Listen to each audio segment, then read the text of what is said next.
গাজায় বর্বরতার মধ্যেই ইসরায়েলের সঙ্গে রেকর্ড বাণিজ্য চুক্তি। মিশরের প্রায় 15% বেশি মূল্যে তেল আবিব থেকে $35 বিলিয়ন গ্যাস কিনছে কায়রো।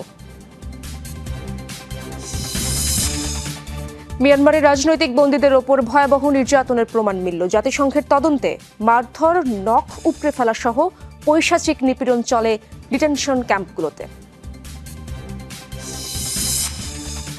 এখনও নিয়ন্ত্রণে আসেনি ইউরোপের বিভিন্ন অঞ্চলে ছড়িয়ে পড়া দাবানল। নতুন নতুন এলাকায় ছড়াচ্ছে আগুন। রেড হিট অ্যালার্ট জারি ইতালি, ফ্রান্স, স্পেন সহ বেশ কয়েকটি দেশে। দর্শক, এতক্ষণ শিরোনামগুলো দেখছিলেন। পুরো সময় জুড়ে আপনাদের সাথে থাকবো আমি ইশরাত জাহান। আবারও ফিলিস্তিনের সাথে বিশ্বাসঘাতকতার নজির তৈরি করল মিশর। গাজায় নির্মম হত্যাযজ্ঞের মাঝেও তেল আবিবের সাথে রেকর্ড পরিমাণ বাণিজ্য চুক্তি করেছে কায়রো। প্রায় 15% বেশি মূল্য দিয়ে ইসরায়েল থেকে $35 বিলিয়ন গ্যাস কিনছে মিশর। ইসরায়েলের ইতিহাসে যা সবচেয়ে বড় রপ্তানি চুক্তি। দীর্ঘ 22 মাসের আগ্রাসনে বহু ইউরোপীয় দেশ ফিলিস্তিনের পাশে দাঁড়ালেও বরাবরই ইসরায়েলের সাথে সম্পর্ক অটুট রেখেছে মিশর। গাজায় হত্যাযজ্ঞের প্রতিবাদে ইসরায়েলের বিরুদ্ধে অস্ত্র নিষেধাজ্ঞার ডাক দিয়েছিল একাধিক ইউরোপীয় দেশ। ফিলিস্তিনকে স্বীকৃতি দেওয়ার নজিরও রয়েছে অনেক অমুসলিম দেশের। অথচ বরাবর ইসরায়েলের সাথে সম্পর্ক রেখে গেছে আরব দেশ মিশর। ইসরায়েলের সাথে বাণিজ্য চুক্তি করে নতুন সমালোচনার জন্ম দিয়েছে তারা। এবার তেল আবিব থেকে $35 বিলিয়ন গ্যাস কিনছে কায়রো, যা ইসরায়েলের ইতিহাসে সবচেয়ে বড় রফতানি চুক্তি। সংবাদ মাধ্যম মিডল ইস্ট আইয়ের এক প্রতিবেদনে উঠে এসেছে এ তথ্য। চুক্তি অনুযায়ী মিশরকে 2040 সাল পর্যন্ত 130 বিলিয়ন ঘনমিটার গ্যাস সরবরাহ করবে ইসরায়েলি জ্বালানি প্রতিষ্ঠান নিউমেড, যা উত্তোলন করা হবে লেভিয়াথান সমুদ্রতলীয় গ্যাস ক্ষেত্র থেকে। বলা হচ্ছে 2018 সালে মিশর ইসরায়েল স্বাক্ষরিত চুক্তির চেয়ে এটি অন্তত 3 গুণ বড়। শুধু তাই নয়, প্রতি বিলিয়ন ঘনমিটারে তেল আবিবকে 14.8% বাড়িয়ে $35 মিলিয়ন বেশি মূল্য পরিশোধ করবে কায়রো। বর্তমানে মিশরের মোট চাহিদার 15 থেকে 20% গ্যাস সরবরাহ করে থাকে ইসরায়েল। গাজায় চলমান আগ্রাসন সত্ত্বেও ইসরায়েলের উপর নির্ভরশীলতা উত্তরোত্তর বাড়িয়েই চলেছে দেশটি। যদিও ফিলিস্তিনের সাথে মুসলিম দেশ মিশরের বিশ্বাসঘাতকতার নজির এই প্রথম নয়। আরব দেশগুলোর মধ্যে তারাই প্রথম স্বীকৃতি দেয় ইসরায়েলকে। অনিক রহমান, যমুনা নিউজ। এদিকে গাজায় মানবিক পরিস্থিতির চরম অবনতি হওয়ায় 11টি ইসরায়েলি কোম্পানির শেয়ার বিক্রি করল নরওয়ের একটি সার্বভৌম সম্পদ তহবিল। গত সপ্তাহে তেল আবিবের যুদ্ধবিমানের যন্ত্রাংশ তৈরিতে জড়িত একটি প্রতিষ্ঠানে বিনিয়োগের তথ্য প্রকাশ্যে আসার পর ব্যাপক সমালোচনার মুখে পড়ে বিশ্বের সবচেয়ে বড় সার্বভৌম সম্পদ তহবিলটির পরিচালনাকারী নরজেস ব্যাংক ইনভেস্টমেন্ট ম্যানেজমেন্ট, যার জেরে এবার শেয়ার বিক্রি করেছে তারা। ভবিষ্যতে আরও বিনিয়োগ তুলে নেওয়ার ঘোষণাও দিয়েছে কোম্পানিটি। গাজায় যে নারকীয় বর্বরতা চালাচ্ছে ইসরায়েল, তাতে ক্ষুব্ধ গোটা বিশ্বের বেশিরভাগ মানুষই। নিরীহ ফিলিস্তিনিদের ওপর আগ্রাসন থামাতে তেল আবিব সরকারের বিরুদ্ধে একের পর এক পদক্ষেপ নিচ্ছে বিভিন্ন দেশের সরকার ও প্রতিষ্ঠান। গাজা ও পশ্চিম তীরে চরম অমানবিক পরিস্থিতির জেরে ইসরায়েলের 11 কোম্পানি শেয়ার বিক্রি করেছে নরওয়ের একটি সার্বভৌম সম্পদ তহবিল। দেশটির সেন্ট্রাল ব্যাংকের শাখা নরজেস ব্যাংক ইনভেস্টমেন্ট ম্যানেজমেন্ট পরিচালিত এটি বিশ্বের সবচেয়ে বড় সার্বভৌম তহবিল। গত সপ্তাহে নরওয়ের একটি দৈনিকে প্রকাশিত প্রতিবেদনে বলা হয়, ইসরায়েলের বিমান ইঞ্জিন নির্মাতা প্রতিষ্ঠান বেট শেমেশেন বিনিয়োগ করেছে এই তহবিল। তেল আবিবের সামরিক বাহিনীর যুদ্ধবিমানের জন্য বিভিন্ন যন্ত্রাংশ তৈরি করে এই প্রতিষ্ঠান। এরপরই ব্যাপক সমালোচনার মুখে পড়ে তারা। পরে এই বিনিয়োগ পর্যালোচনার নির্দেশ দেয় নরওয়ে সরকার। এখন বেট শেমেশ সহ 11 কোম্পানির শেয়ার বিক্রি করে দিয়েছে তারা। ভবিষ্যতে ইসরায়েলে থাকা বাকি বিনিয়োগ পর্যালোচনার ঘোষণাও দিয়েছে নরজেস ব্যাংক ইনভেস্টমেন্ট ম্যানেজমেন্ট। অস্বাভাবিক পরিস্থিতির কারণে ইসরায়েলি কোম্পানিগুলোতে বিনিয়োগ বিক্রির সিদ্ধান্ত নেওয়া হয়েছে। এর মধ্যে বেট শেমেশও রয়েছে। আমরা এই বিষয়ে আত্মসমালোচক। যুদ্ধরত দেশটির সাথে এই সম্পর্ক অনেক আগেই শেষ করা উচিত ছিল আমাদের। 30 জুন পর্যন্ত পাওয়া তথ্য অনুযায়ী ইসরায়েলের 61টি প্রতিষ্ঠানে বিনিয়োগ ছিল তাদের। নরওয়ের জ্বালানি রফতানি আয়ের অর্থে গঠিত প্রায় $2 ট্রিলিয়ন সম্পদ নিয়ে গঠিত এই তহবিল সারা বিশ্বের বন্ড, রিয়েল এস্টেট ও নবায়নযোগ্য জ্বালানিতে বিনিয়োগ করে তারা। মোস্তফা মাহমুদ, যমুনা নিউজ। একদিনে 8 জনের মৃত্যুদণ্ড কার্যকর করা হয়েছে সৌদি আরবে। সাজাপ্রাপ্তদের মধ্যে 7 জনই বিদেশি নাগরিক। মাদক পাচারের অভিযোগে সাজা হয়েছে তাদের। এদের মধ্যে 4 জন সোমালিয়া ও 3 জন ইথিওপিয়ার নাগরিক। একই দিনে মাকে হত্যার অভিযোগে মৃত্যুদণ্ড কার্যকর করা হয় এক সৌদি নাগরিকের। চলতি বছর এই পর্যন্ত 230 জনের মৃত্যুদণ্ড কার্যকর করা হয়েছে সৌদি আরবে। তাদের মধ্যে 154 জনের বিরুদ্ধেই ছিল মাদক বেচাকেনা ও পাচার সংক্রান্ত অভিযোগ। 2023 সাল থেকে মাদকের বিরুদ্ধে ব্যাপক কড়াকড়ি আরোপ করেছে সৌদি সরকার। ইসরায়েলের সাথে 12 দিনের যুদ্ধে 21,000 সন্দেহভাজনকে গ্রেপ্তার করেছে ইরান।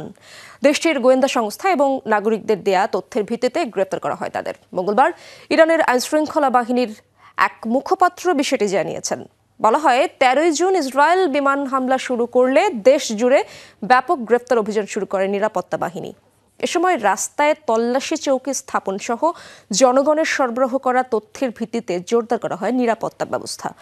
সন্দেহভাজন আচরণকারীদের বিষয়ে অবগত করা হয় প্রশাসনকে। ইরানের পুলিশের মুখপাত্রের দাবি, ইসরায়েলের সাথে সংঘাতের সময় দেশটিতে ফোন কলের পরিমাণ 41% পর্যন্ত বৃদ্ধি পায়।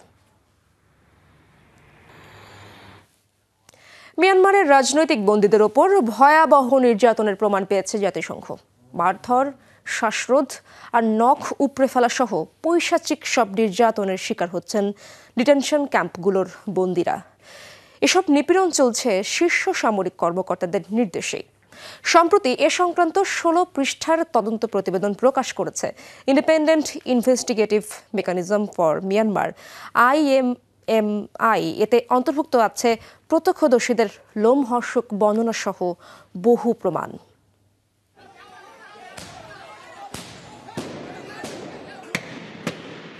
2021 সালে অভ্যুত্থানের মাধ্যমে রাষ্ট্র ক্ষমতা দখলে নেয়ার পর থেকেই নানা বিতর্কে জড়িয়েছে মিয়ানমারের সামরিক জান্তা। আটক করা হয় অং সান সুচি সহ দেশটির শীর্ষ রাজনীতিবিদদের। সরকার বিরোধীদের দমনপীড়নের অভিযোগও রয়েছে সেনা শাসকের বিরুদ্ধে। তৎকালীন সরকার পতনের পর দেশজুড়ে ব্যাপক বিক্ষোভ শুরু হয়। সে সময় আটক করা হয় 20,000-এরও বেশি মানুষকে। এরপর থেকে এসব রাজনৈতিক বন্দীদের জীবন কাটছে বিভিন্ন ডিটেনশন ক্যাম্পে। 4 বছরেরও বেশি সময় ধরে রাজনৈতিক বন্দীদের ওপর ভয়াবহ নির্যাতনের প্রমাণ পেয়েছে জাতিসংঘ। তদন্তকারী সংস্থা independent investigative mechanism for Myanmar বা IIMM এর প্রকাশিত 16 পৃষ্ঠার প্রতিবেদনে উঠে এসেছে বন্দীদের ওপর চালানো নিরাপত্তা বাহিনীর নির্যাতনের চিত্র। মিয়ানমারের ডিটেনশন সেন্টারগুলোতে পদ্ধতিগতভাবে বন্দীদের ওপর নির্যাতন চালানো হচ্ছে। এ বিষয়ে আমরা উল্লেখযোগ্য প্রমাণ পেয়েছি, যার মধ্যে প্রত্যক্ষদর্শীর সাক্ষ্য রয়েছে। প্রতিবেদনে বলা হয়েছে বন্দীদের মারধর, বৈদ্যুতিক শক, শ্বাসরোধ, এমনকি নখ উপড়ে ফেলার মতো নির্যাতনের প্রমাণ পাওয়া গেছে। প্রমাণ মিলেছে সংঘবদ্ধ ধর্ষণ আর গোপনাঙ্গ পুড়িয়ে ফেলার মতো পৈশাচিক কর্মকাণ্ডেরও। নির্যাতন সইতে না পেরে মারা গেছেন অনেকে।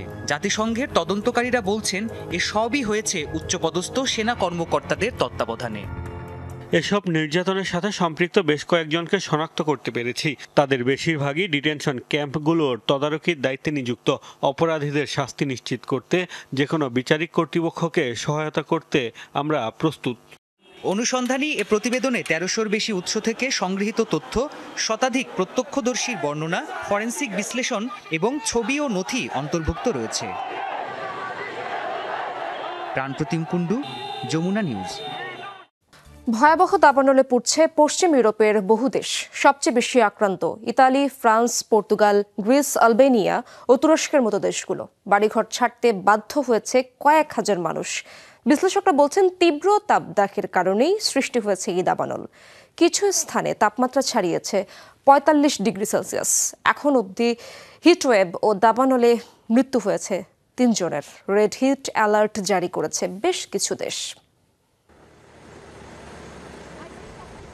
যেন সাক্ষাৎ নরক নেমে এসেছে পৃথিবীর বুকে। দাও দাও করে জ্বলছে আগুন।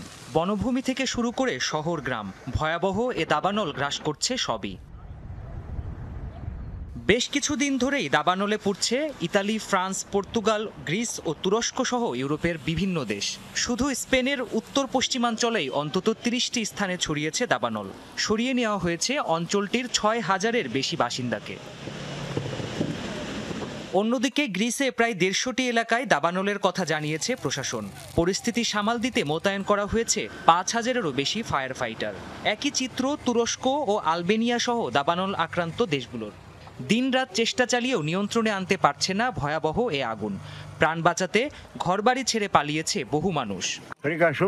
আমরা মারাত্মক ভয়ে আছি। ঘরবাড়ি সব পুড়ে ছারখার। শহরের বেশিরভাগ বাড়িঘর পুড়ে গিয়েছে। মানুষ রাস্তায় বাস করতে বাধ্য হচ্ছে।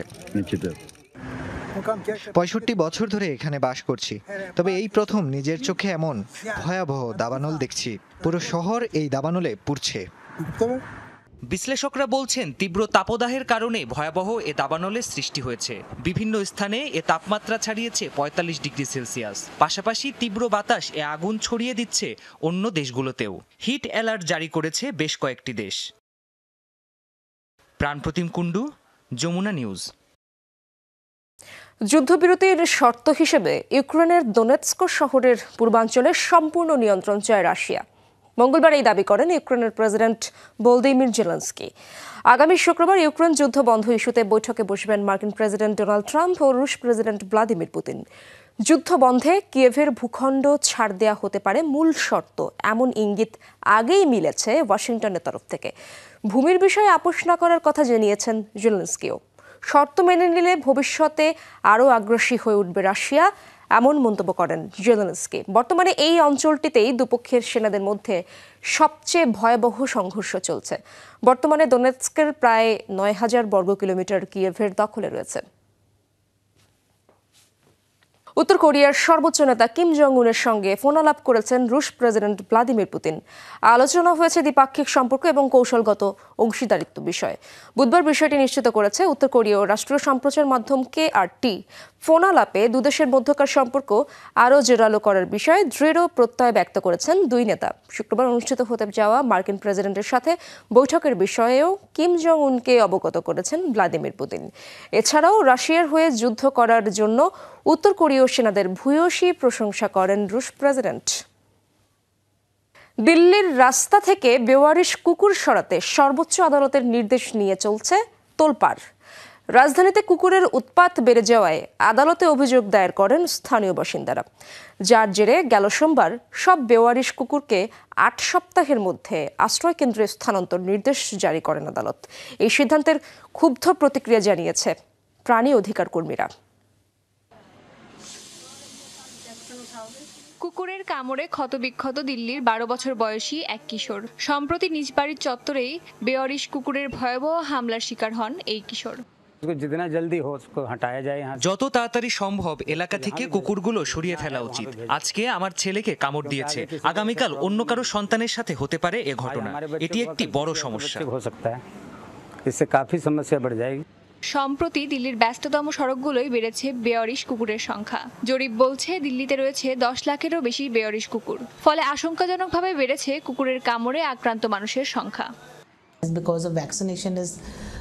সম্প্রতি দিল্লিতে কুকুরের কামড়ের ঘটনা বেড়েছে, বিশেষ করে শিশুদের মধ্যে। তবে মানুষ ভ্যাকসিন নিয়ে সচেতন হওয়ায় সংক্রামক রোগ তেমন ছড়াচ্ছে না। ক্ষুব্ধ বাসিন্দারা তাই এই উৎপাত থেকে বাঁচতে শরণাপন্ন হয়েছিলেন সর্বোচ্চ আদালতের। সংকট সমাধানে ভারতের সর্বোচ্চ আদালত নির্দেশ দেন ৮ সপ্তাহের মধ্যে সরাতে হবে দিল্লি ও এর আশেপাশের এলাকার সব বেওয়ারিশ কুকুর। এসব কুকুরের জন্য আশ্রয়কেন্দ্র নির্মাণের নির্দেশও দেন আদালত। তবে বেওয়ারিশ কুকুরকে আশ্রয়কেন্দ্রে পাঠানোর সিদ্ধান্তে বেশ ক্ষুব্ধ প্রাণী অধিকার কর্মীরা। এই আদেশ বাস্তবায়ন করা অনেক কঠিন।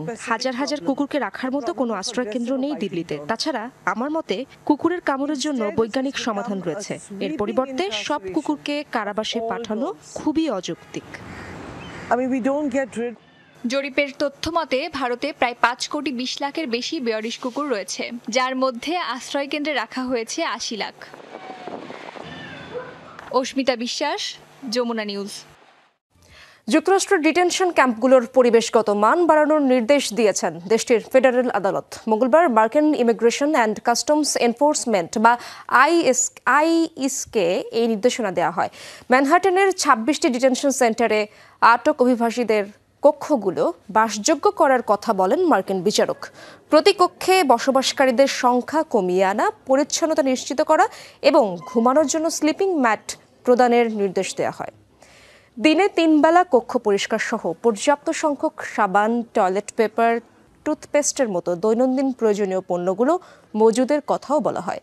এসব ডিটেনশন সেন্টারগুলোর অস্বাস্থ্যকর পরিস্থিতি নিয়ে একটি প্রতিবেদন প্রকাশের পর এই নির্দেশ দেন বিচারক।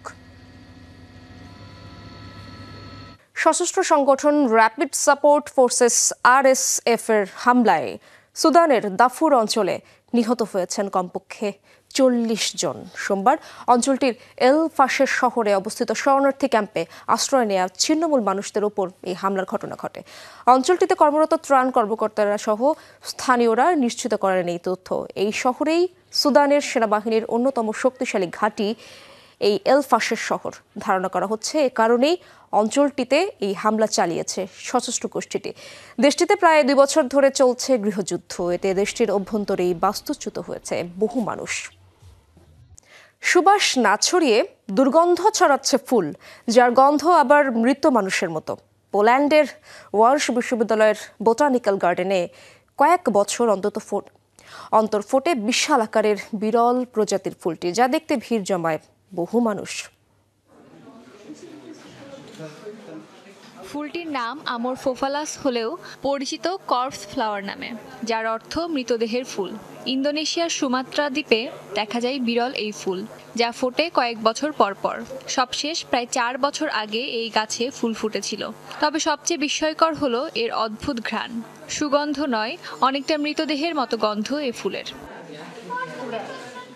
আকারেও অন্য ফুল থেকে আলাদা এটি। বিশাল আকৃতির ফুলটির উচ্চতা প্রায় 180 সেন্টিমিটার, ওজন প্রায় 40 কেজি। শেষবার যখন ফুলটি ফুটেছিল তখন এর ওজন ছিল 25 কেজি। ফুলটি অনেক বিষয়েই অনন্য, যেমন এটি কয়েক বছর পর পর একবার ফোটে। শুধু ফুল নয়, পাতাও বিশাল আকৃতির। এর মাটির নিচের অংশ আরো বড়। এটি রাতে ফোটে আর গন্ধ অনেকটা পচা মাংসের মতো। আমার স্ত্রীর কাছে শুনলাম যে ফুলটি ফুটতে চলেছে, তাই দেখতে এলাম। আমি আসলে এর অন্যরকম গন্ধের জন্য এসেছি। দূর থেকেই গন্ধ পাওয়া যাচ্ছে। অস্বাভাবিক গন্ধ আর আকৃতির জন্য এই ফুল দেখতে বোটানিক্যাল গার্ডেনে ভিড় করে অনেকেই।